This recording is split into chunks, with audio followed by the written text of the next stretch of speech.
Hey guys, YouTube World Hunter here. Alright, and now as I continue reviewing Phase 3 of the MCU films, here I am with a review for Guardians of the Galaxy Volume 2.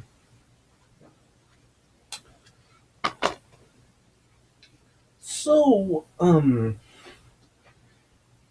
yeah, this was a pretty good movie overall. Yeah, I mean, yeah, with my interest, like I told you guys before, if you saw my review for the first Guardians of the Galaxy movie back when I first reviewed the MCU a few years ago, I did say that I didn't actually see the first movie in the theater because I really wasn't very familiar with the Guardians of the Galaxy. I mean, yeah, I really had really never heard of them before the release of the first movie, but I did watch the first movie, of course, when I first reviewed it a few years ago. And yeah, I really did like the movie. It was a really great movie. So I did have interest, of course, in seeing the sequel. So I did see this movie in the theater when it was released. And yeah, did like it a lot. Yeah. Overall, I would probably say that the first movie would probably be the better movie because I don't know. I think that there are just some scenes in this movie that do kind of drag on, and it does become kind of unfocused at times.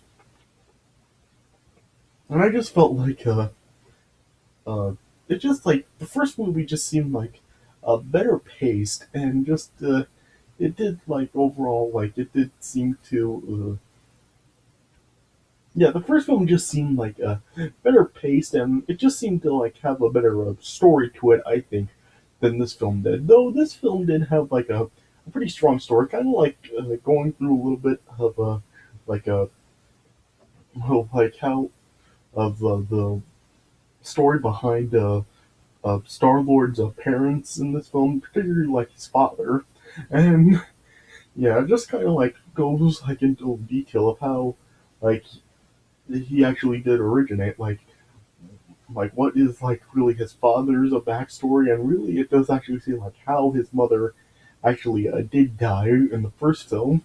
So yeah, this did have a pretty good story to it, kind of just with the story arc between Star Lord and his father and stuff. And so yeah, I did think that it was a pretty good story.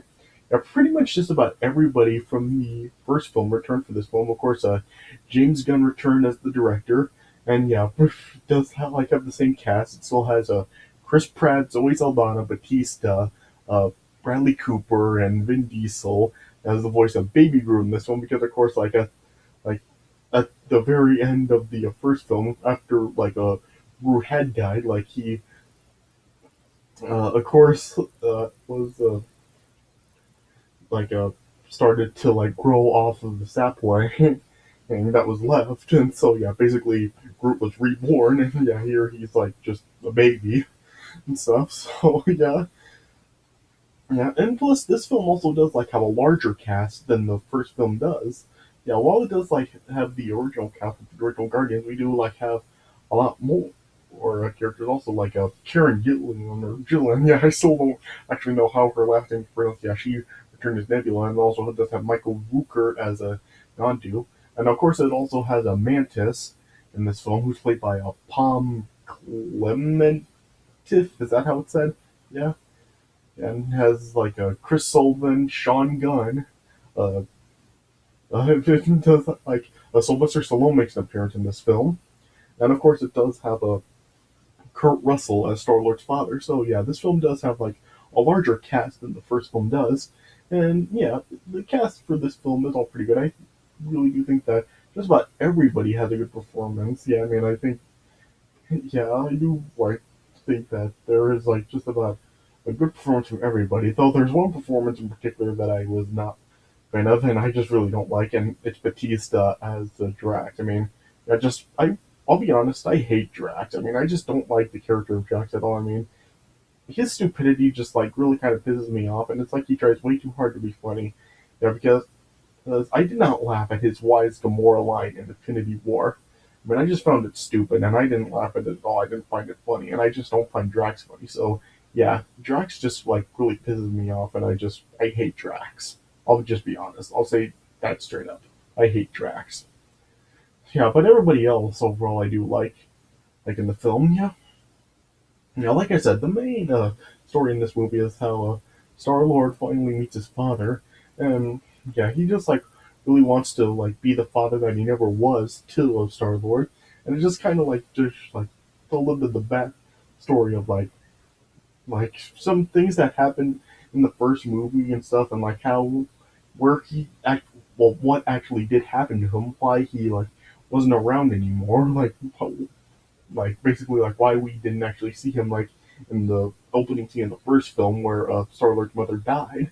Yeah, he wasn't there, and so yeah, in this film like with like as we learn more about the Star Lord's father, like we learn like about him like what he actually is and like where he did come from and what actually did happen to him, why he really wasn't around in the opening scene of the first film, and it also does like say why Star Lord's mother did die at the start of the first film. So yeah, I'll talk more about this throughout this review when I get to the parts in that film. And yeah, and that's really just the main focus of the movie. But there are like some other subplots in this film as well. Of course, like we do have the story arc between Gamora and Nebula. Of course, like the film starts just like in the first one, like they are like really estranged adoptive sisters, and they really do hate each other when this film starts, and they're like really at each other, like trying to kill each other and stuff. But yeah, over time, like as this film like moves on, it does show like the oh how they really do have some feelings for each other as the film progresses, and by the time this film ends, they do actually have a love for each other. So yeah, I do like that how it really does like talk like has the subplot of like just the connection between Gamora and Nebula, as well as like the connection between Yondu and Star Lord. Of course, like Yondu was the one who raised Star Lord, and the yeah, it just shows how he really does care about Star Lord, and yeah, it shows like by the end of this film how much of a father figure that Yondu really was to Star Lord. So yeah, I do like how they do that as well. So yeah, and with Baby Groot, I think he does work in this film really good. I mean, yeah, I really like when I heard that there was going to be just a baby Groot in this, and rather than like the fully grown adult Groot like in the first film. I was like kind of thinking that it was just going to be like really stupid, and he was just going to come on screen and be really annoying. But that's not really what it's like. I mean, he really does like still like have the personality of the adult Groot from the first film. It's just like since he's just a baby. So yeah, there are some times where he does act like childish and stuff like in during the opening credits and stuff. But yeah, he's still overall he's not really like annoying or stupid or anything. Like he still really does pretty much act the same as the adult Groot. So yeah, Baby Groot in this film he works out just fine. Yeah, and everyone else in this film overall I do think is pretty good. I thought Mantis overall was a good addition to the Guardians of the Galaxy in this film.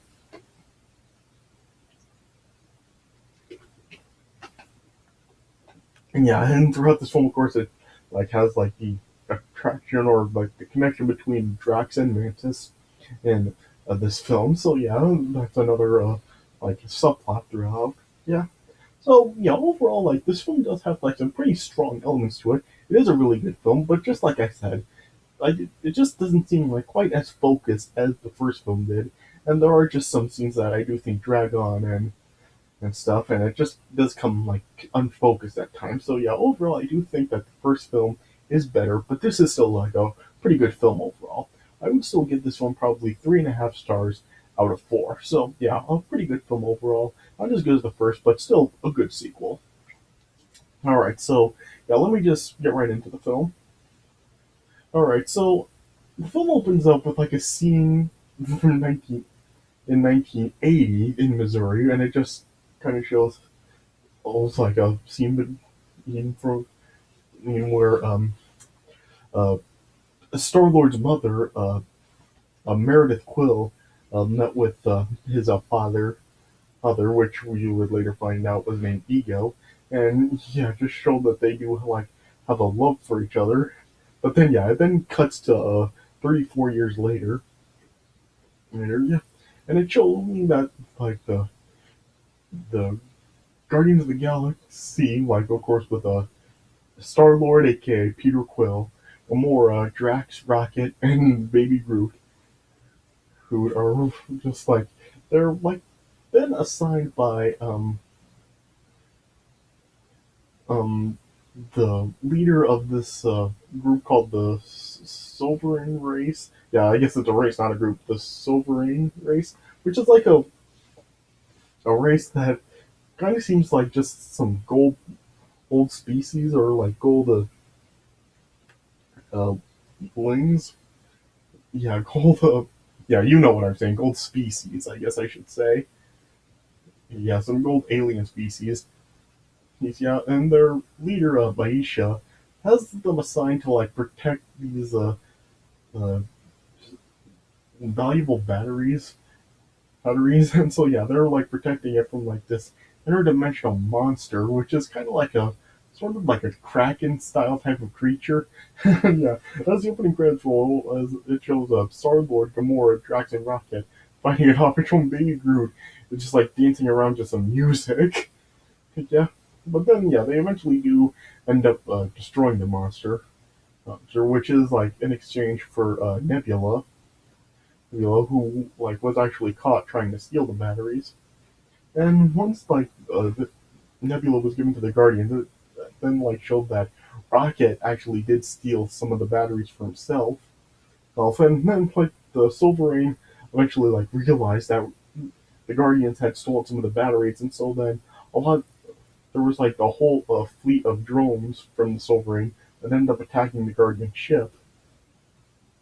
Yeah, but then it was then like shown that all the drones were then like destroyed by just like some mysterious figure here that the Guardians noticed, and then yeah, the ship then like ended up crash landing on a nearby planet, and then the mysterious figure's ship eventually ended up landing down the planet as well, and it was like then revealed that the figure was actually Quill's father Ego, as well as Mantis, who was like a servant for Ego.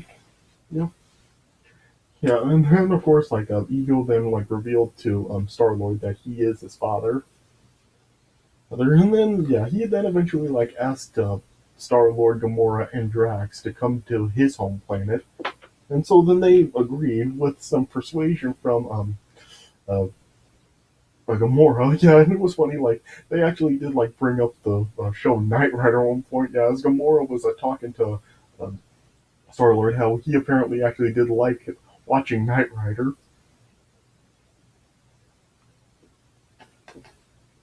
And so, yeah, Gamora was just like telling Star Lord that he should think of his father as Star Lord thinks of his, or as a Knight Rider thought of his car. So yeah, and then yeah, Star Lord then agreed that he would go with his father to his planet. But yeah, they had a rocket and a Groot stay on the planet to try to repair their ship and just watch over Nebula. And so yeah, and then it was shown. Yeah, and then like throughout the film, it's like we learn more about ego and stuff and what he actually is. It's like shown that he's like he's pretty much like a type of god, which is like a celestial.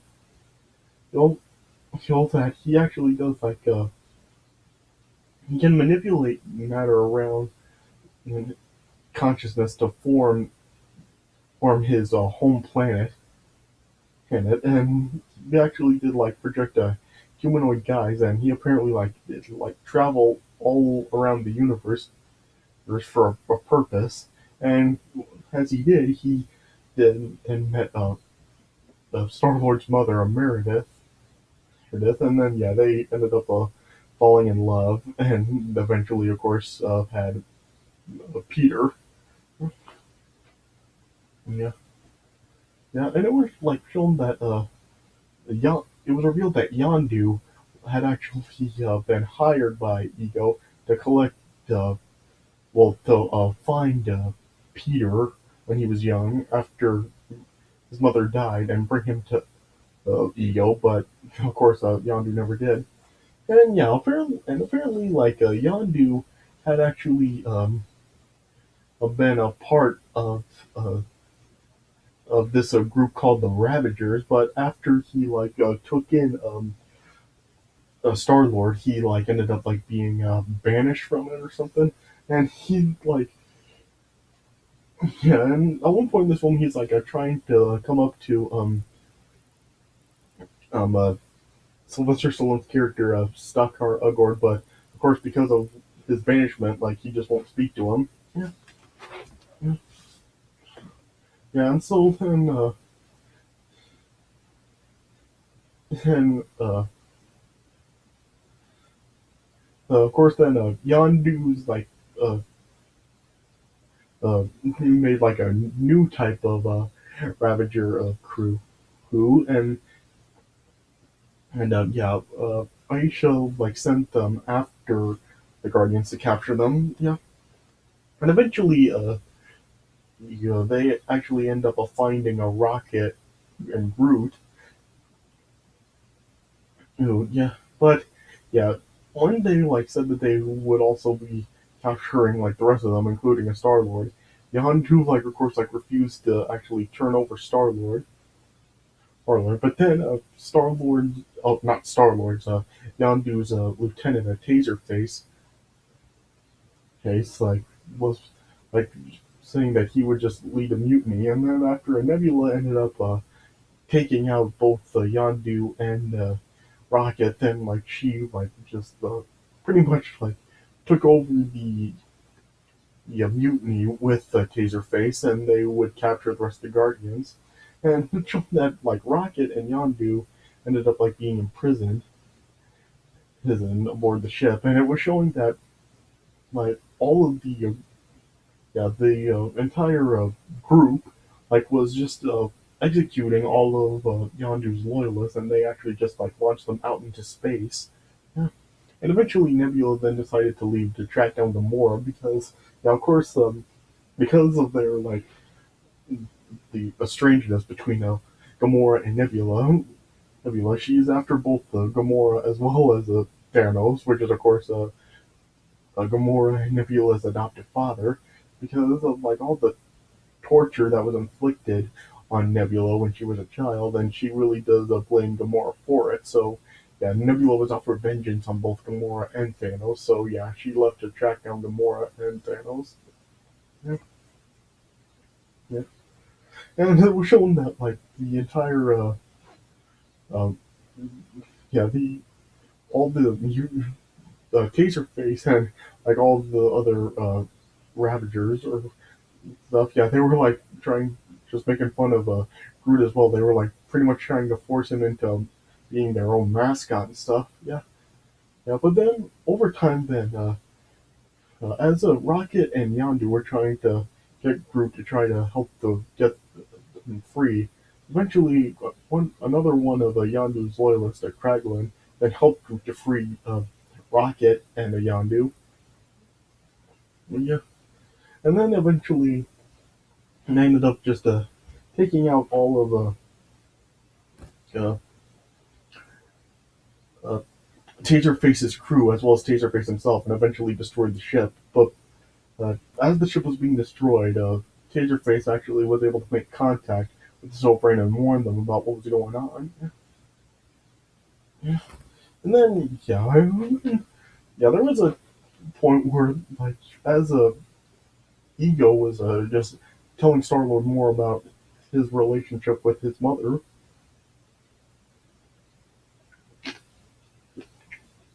Or,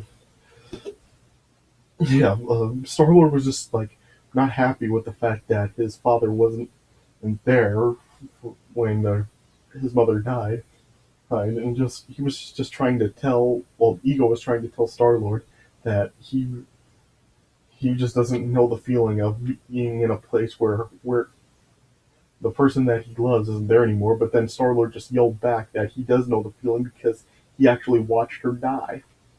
Yeah, yeah.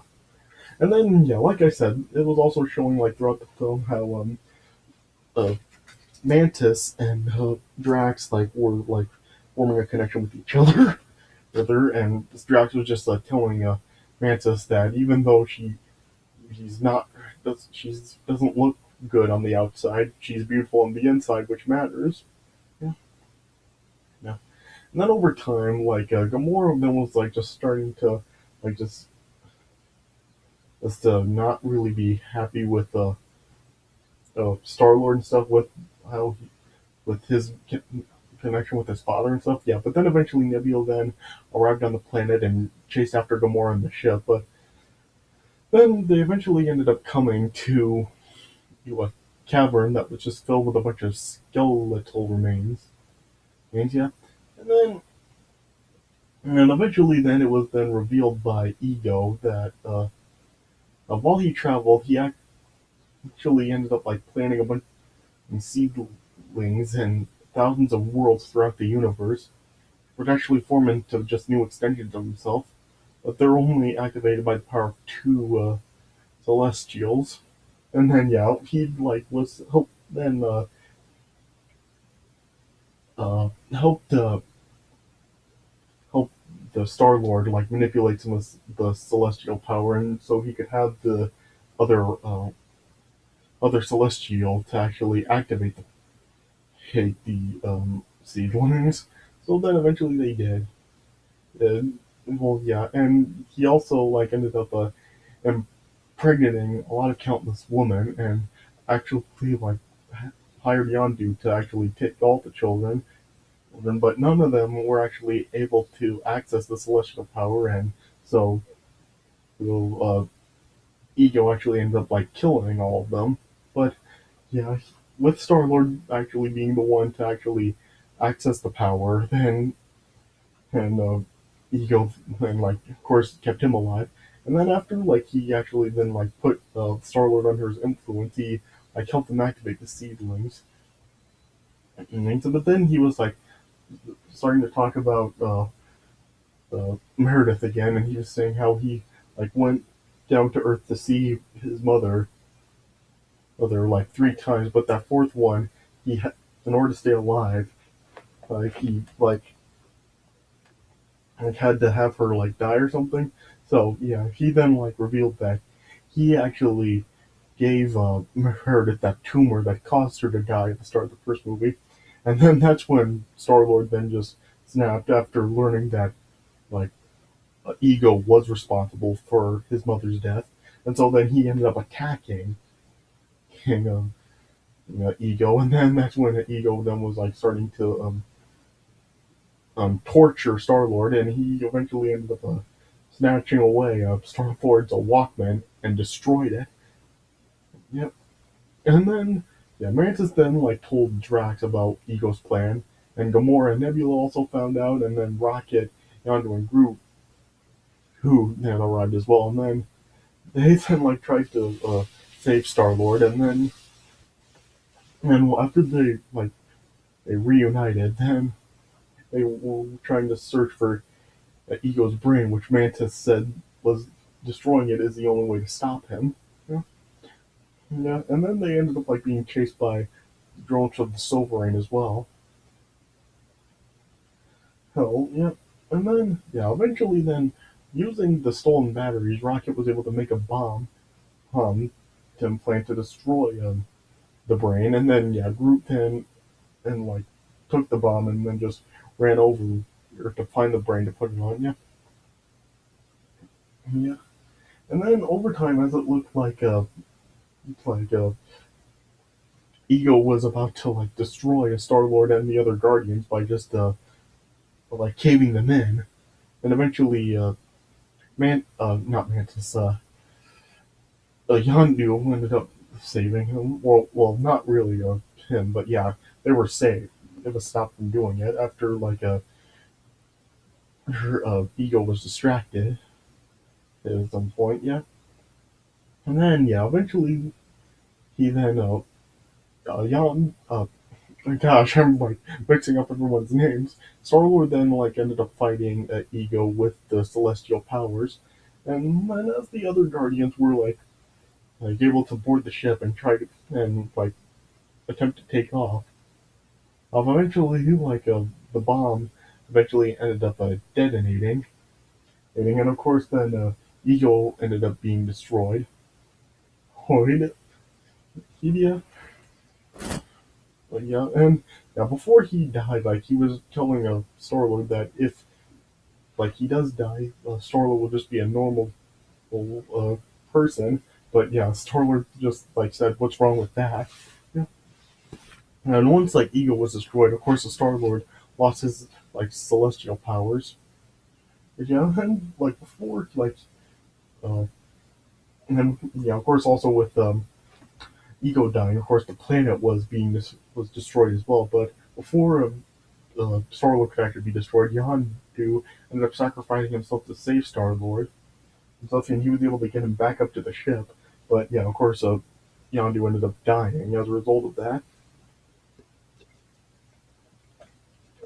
Yeah,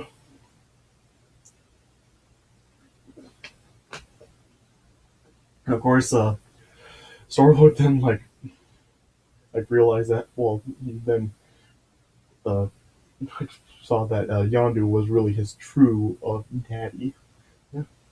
And then yeah, of course, like then afterwards, then they like the Guardians all like had a funeral for Yondu, and then they just like sent him off into space. But then yeah, after that, then Nebula then like went off to then try to fight Thanos, and then yeah, Gamora then just stopped to talk to her, and before Gamora left, then she just like hugged Nebula, and then just told her that she would always be his sister.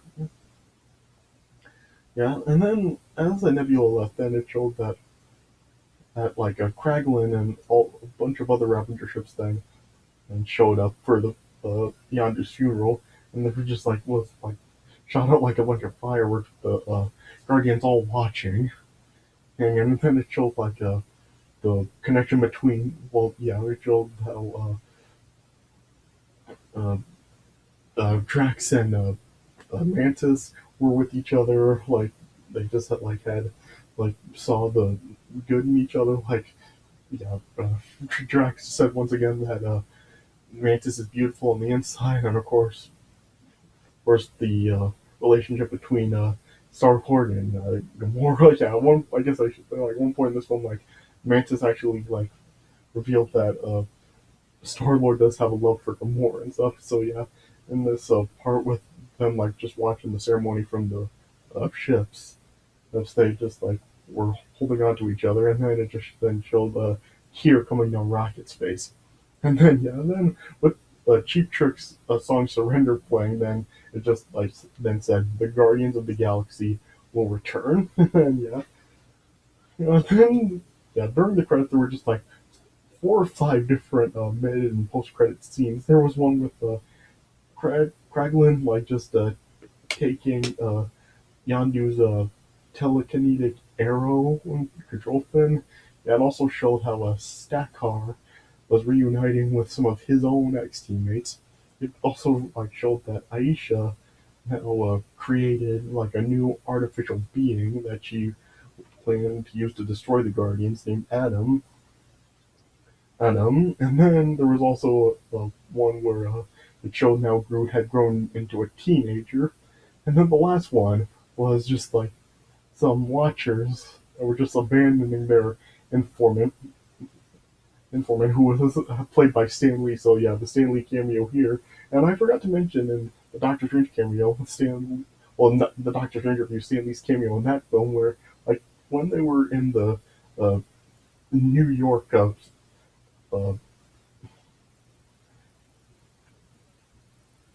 yeah, they were in the New York Sanctum. At one point, it was like they actually did like kind of like turn the the they like turned over a bit. Yeah, they like uh, Doctor Strange and was it Mordo or yeah, it was Mordo. Yeah, they like ended up like sliding up to a bus, and where Stanley was a passenger, and so yeah, Stanley had that cameo in Doctor Strange, and yeah, he had a cameo in here also. So yeah, yeah, and yeah, they just like left the informant who was played by Stanley. So yeah, and also like throughout the credits, like they constantly kept reading "I am Groot" at just random points in the credits. So yeah, that was kind of funny. Yeah, and so yeah, like I said, 3.5 stars out of 4. A pretty good movie overall. Like I said, probably not as good as the first one, but still a really good movie and very enjoyable to watch. Yeah, and of course, oh, like after this film, Marvel decided to just like release James Gunn from the direction of the Guardians of the Galaxy films, and so the production on the third film was like kind of on hold because the cast kind of went on strike for that. But recently, Marvel did rehire James Gunn as the director, so yeah, now Guardians of the Galaxy 3 is back up in production. So yeah, that's a good thing. And from the looks of it, it looks like probably like with that mid-credit scene with Aisha creating Adam, it looks like that may be the villain for the third Guardians of the Galaxy film. But yeah, it's not actually revealed yet when the next Guardians of the Galaxy film will be released because, of course, we've got this stuff with Avengers, with Infinity War and Endgame with them and all that. So yeah, and yeah, so far only, of course, like Spider-Man: Far From Home is the only film that's so far announced after Endgame. So yeah, it's not really. So yeah, not revealed yet exactly when the next Guardians of the Galaxy film will be out, but yeah, whenever it does, it looks like that is what the film will be. So yeah, so yeah, pretty good film overall. So yeah, I do enjoy it. All right, so I guess that's all I can really say about it. So yeah, this is it for my review of Guardians of the Galaxy Volume 2. I hope you guys did enjoy this review. So thanks for watching, and I'll see you guys later.